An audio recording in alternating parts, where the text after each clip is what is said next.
Hi everyone, welcome back to my channel, or welcome to my channel. Either way, I'm so excited you're here. This is Revealing the Narc. Just a reminder, everything I say here is in my opinion and is all allegedly. And if this content is interesting to you, please like and subscribe. Please leave any comments. I'd love to hear from all of you, and share it with your friends if you think your friends would be interested in it. So today I wanted to talk about another article that came out today also about what's been going on with the bad press Meghan and Harry have been getting. The title of the article is Prince Harry and Meghan Markle should pivot to distract from their latest cycle of bad press, PR experts say. So I don't know if any of you are Seinfeld fans, but this reminds me of the episode of when George from Seinfeld says that every decision he's made in his life has been the wrong one, and he is just going to do the opposite of everything he's ever done. And maybe it's time that this is the tactic that they use, that anything that is their first nature, they should stop and do the exact opposite. That might help them. I don't know. All right, let's continue with the article. The article continues, Prince Harry and Meghan Markle's leadership style is being scrutinized again. PR experts say the couple can change the conversation around them by focusing on service. They also said Prince Harry's recent solo appearances are a strong move for the couple. So this goes back to a lot of the reason why I believe that maybe Harry has been going on these solo trips, because if they can improve Harry's image, they can slowly start working on Meghan's image. The problem is they are so transparent that people see through this. So yeah, I think we all see through it. And we've seen how they do service. They don't actually do service. I mean, just this week we found out that millions of dollars are missing from their foundation. Where's that money? The article continues. Prince Harry and Meghan Markle are under scrutiny again. Okay, where there's smoke, there's fire. I know I've said that before, but where there's smoke, there's fire.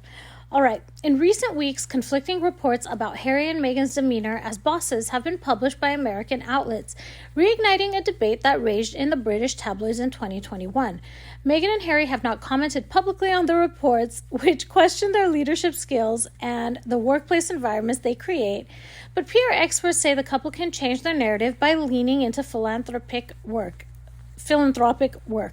Representatives for the Duke and Duchess of Sussex did not respond to a request for a comment. They have been publicly commenting on these reports. They've just been doing it under the guise of other people, allegedly. The article continues, conflicting workplace reports. On September 12, The Hollywood Reporter published a piece about Harry and Meghan's former chief of staff, Josh Kettler, resigning in August. The piece quoted an anonymous source who said some staffers were terrified of Meghan. Kettler didn't respond to a request for comment from BI on his resignation. However, he appeared to address THR's report in a September 24 Us Weekly article describing the couple as dedicated and hardworking. Notice that you can be dedicated and hardworking and a terrible boss at the same time. So he is not denying what was said in the Hollywood Reporter article.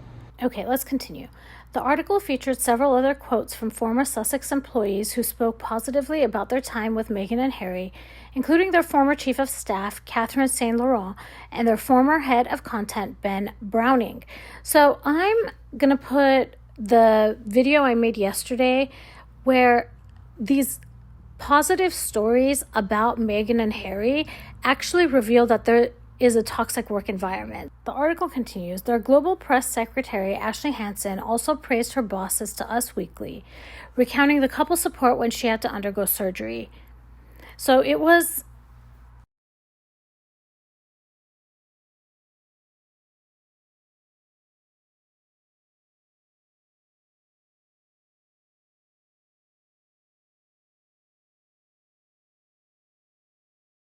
that there's this imaginary familial bond with your boss. I mean, it's just, this is really strange behavior and a really strange feeling to have towards your employer. I will link the video again in the comments. So let's continue the article. I believe it's Ashley Hansen that also said that she felt like they treated her how parents would treat her after she was recovering from her surgery. And that's just really weird to say about your employer, because it implies that there's maybe some disciplinary action that happens at work. It's just a strange feeling to have towards your employer, to think of them as your parent. Okay, so the Daily Beast reported that an unnamed source from Harry and Meghan's team said the Hollywood Reporter's reporting was fabricated and total nonsense, but the positive reviews and pushback haven't stopped the negative headlines about Meghan and Harry's leadership. The back and forth feels like part 2 of the debate that went on in the British press in 2021 when, ahead of their interview with Oprah Winfrey, the Times of London reported that Meghan bullied 2 staff members in 2018 during her time as a senior royal. The Duke and Duchess denied the allegations at the time, with a spokesperson for the couple calling the reports a calculated smear campaign. So this does feel, if that happened in 2018, this does feel very reminiscent of what happened in 2018. And the articles that are coming out about Meghan and Harry that are putting them in a positive light, it just reveals a toxic work environment. It actually negates the claim that they're trying to make. And again, I'll put a link to the video that I made yesterday proving this in the comments. Buckingham Palace announced in March 2021 that it was investigating the allegations, though the results were never made public. Omid Scobie and Carolyn Durand's royal memoir, Finding Freedom, said that the 2 staffers retracted the accusations made against the Duchess. Despite the mixed reviews, experts told BI that the latest comments about Meghan and Harry's management style indicate a need for a shift in their PR strategy. I have a better idea than shifting their PR strategy. They should get a LinkedIn membership, premium membership, and when they get that, there are courses in improving your management style and how to connect with your employees, how to really listen to them, how to conduct one-on-one interviews. That, I think, would be a greater good for their company and their employees than worrying about PR. And actually, this shows you that their focus is so unbalanced, because their focus isn't on maybe let's create an environment that our employees will be happy and these types of stories won't get out, but more about let's make sure that the stories that are out there are positive. It's backwards, and it indicates a lack of accountability. A new strategy.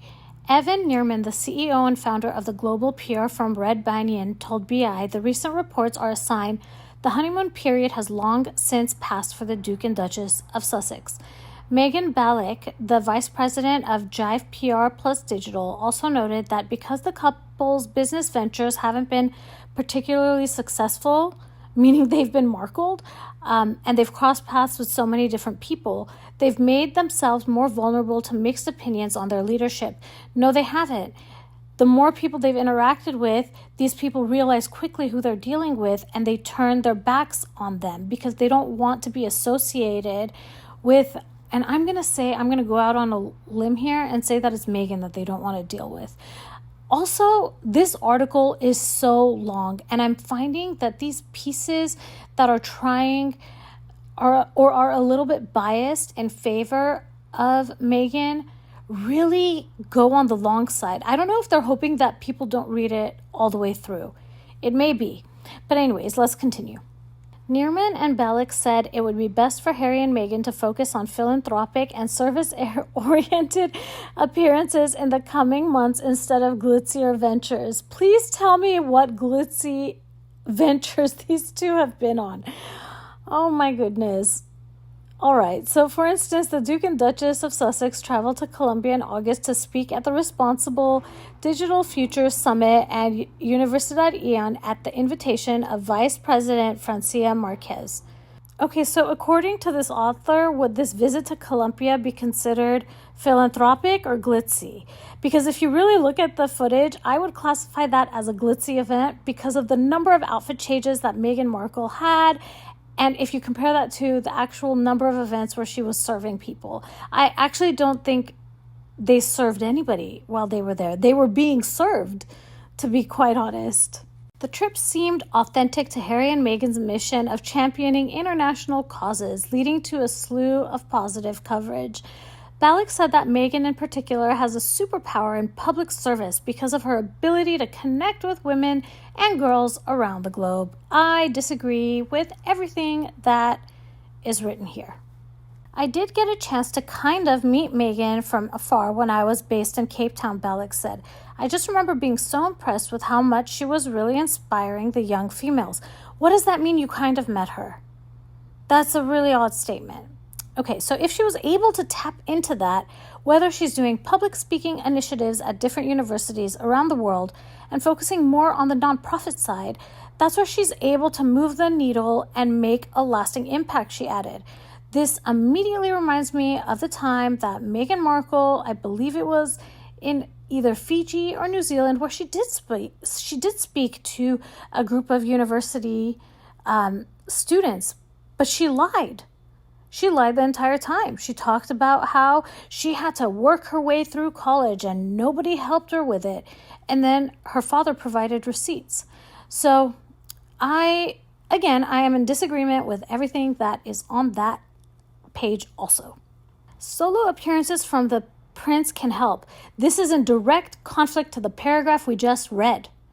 Why would solo appearances rather than them appearing as a couple help with the image? It's because it's Meghan that rubs people the wrong way. I think Prince Harry, people have started to see the light about Prince Harry's character also, but Meghan is incredibly transparent. Anyways, okay, so Harry has recently made several solo appearances speaking at the Clinton Global Initiative in New York City and joining Jimmy Fallon in his Tonightmares haunted house. On Monday, he attended the Whale Child Awards in London. Nearman said these solo outings are a boon for the couple because some of the media coverage of them paints Meghan as a dominant force in their relationship. True. And also, I watched a clip of the Tonightmares. I saw Prince Harry curse multiple times. That is so unprofessional. It's so unlikable. I mean, would you see the Queen cursing? Or the King? Or Prince William? I think it would take anybody aback, right? You hold these people up to a higher standard. You really do. Fair or not, you do. So it was just, I don't know. I think it really diminished his value. The article continues. I do think part of the narrative that took hold was this idea that Meghan is the one who is in control and that she's the one that drove him toward the break with his family, Nearman said. She is and she did. Okay, however, Harry appeared to say as early as 2020 that it was his choice for the couple to step back as senior royals. Of course he would say that. He is under the spell of a narcissist. He is completely manipulated. He thinks all of this was his idea. And the reason for that is because if he realizes that it was Meghan's idea, that is a harsh truth for him to face. That means that he wronged his family, that it never was his choice, that he has been wrong about his judgment of both his family and of his wife.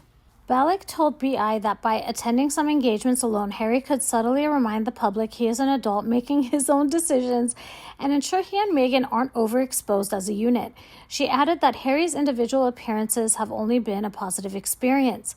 People resonate with some of what he's really passionate about, whether it's mental health or what have you, and people have a soft spot in their heart for him. So I've noticed that there's a lot of emphasis on how Harry being by himself is a positive tactic, and perhaps that is to cover up for other things that are being said behind the scenes or in news articles. And also, we know that Meghan controls him. We know that. All you have to do is look at how they walk together. Please tell me who directs who. Harry and Meghan seem to be thinking as strategically as Nearman and Balak. On Friday, sent to Bali, the charity Prince Harry co-founded with Prince Seso of Lesotho, announced that Harry and Seiso would meet in Lesotho in October to work on sustainable solutions for youth and community prosperity in the region. He appeared to kick off the trip on Tuesday with Princess Senet Seiso sharing on her Instagram story that she hosted Harry for lunch. See, they're trying to justify why Harry is doing all of these events by himself. And this sounds like a puff piece to me. And the article closes with the message that they want you to receive. Harry's solo philanthropic-oriented trip to Africa might be exactly what the Sussex's reputation needs. All right, so I'm wondering what you all think about this. Please leave comments. I'd love to hear from you. If this content was interesting to you, please like and subscribe, and I hope you all have a great day.